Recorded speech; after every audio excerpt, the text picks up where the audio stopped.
Good day mga koy, Chuboy Joel's Motovlog. At ngayon po, narito po ako sa Honda Jigjam Cycle Incorporated.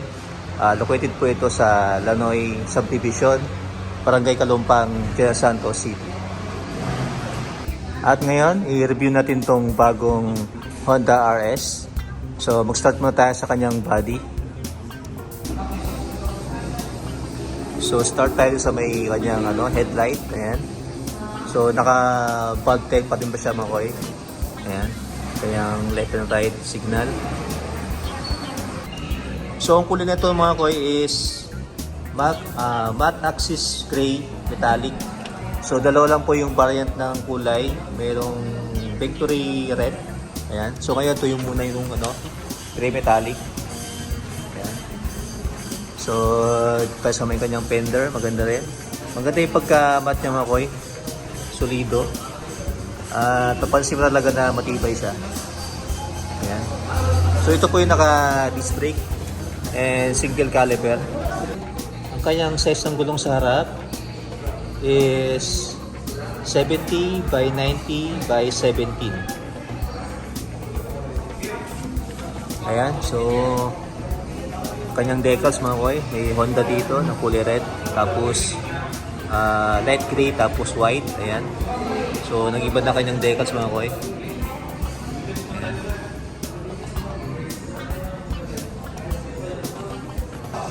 Ang kanyang engine type mga koy is 4-stroke, single overhead cam, air-cooled. Ang kanyang displacement 125cc, cone stroke 52.4 by 57.9mm, compression ratio 9.3:1, maximum power 712 kW at 7,500 RPM, maximum torque 9.58 nanometer at 6,500 RPM. Ang kanyang starting system is electric, then kickstart na rin siya mga koy. So dati pa rin kickstart. Ayan. Ayan, analog pa rin kanyang meter panel mga koy. Ayan. So dito kanyang kanyang high beam, low beam, left and right. Kanyang kusina. Ayan.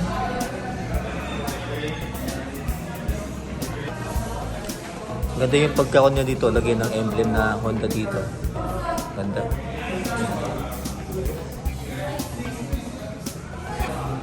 So ang kanyang fuel consumption mga koy is 67.3 km per liter. Fuel injected na siya mga koy. Ayan kanyang tail light mga koy. Ganun pa rin yung sa dati pero mas ma-forma ngayon. Ayan, kanyang fender sa likod. Tapos ang kanyang size ng gulong sa kanyang likuran mga koy is 80 by 90 by 17. Naka-drum brake lang siya mga koy. Tulad ng dati. At okay din kanyang tampucho mga koy. May stainless na kanyang cover. Ayan, naka-dual shock. Ayan, kita nyo dito yung yung FI, fuel injection. Ayos. So, kanyang seat height mo koy is 767mm. Wheelbase is 1,228mm. Ang kanyang ground clearance mo koy is 135mm.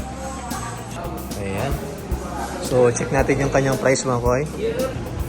So, check natin yung kanyang cash. 78,000. Down payment, 6,500. 36 months, 3,521. Rebate 200. Meron siyang free helmet and jersey ng Jigjam. Spare parts discount, 5% to 10%. Then, may free rice. Ang sabi ni sir is 5 kilo na free rice to. Ayos. Then, TPL insurance, 3 years LTO registration. Akalain mo, may free ka ng 5 kilo na bigas. Ayos ah. So lahat to mga koy, lahat ng unit nila, may pre-rice lot yan, 5 kilos. Ayan. San ka pa? So check natin tong loob ng kanyang toolbox. Ayan. Yun, malalim din yung kanyang toolbox mga koy. Ayan.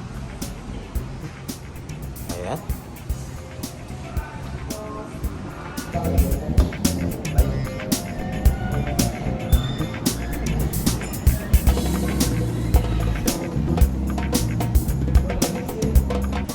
Hello, good morning po. Ano po yung mga kailangan na requirements para mag-apply po ng motor? Hello sir, good morning. I am Fritz po, receptionist from Honda Jinchang Kalumpang. So in case po na mag-a-apply kayo ng motor sa amin, so ang mga requirements lang is, first mag-apply po tayo ng application. Next, if ever married po tayo, dapat magdala po tayo ng marriage contract. Tapos mga valid IDs po sir. If ever may trabaho ka or may business ka, kailangan po natin ng business permit and ng company ID. At saka payslip. Ayan. Yan lang po. Thank you, ma'am. Thank you. Po. Yes, sir. Ayan mga kuya, hanggang dito na aking video. Salamat po sa panonood. It's your boy Joel's Motovlog. Goodbye!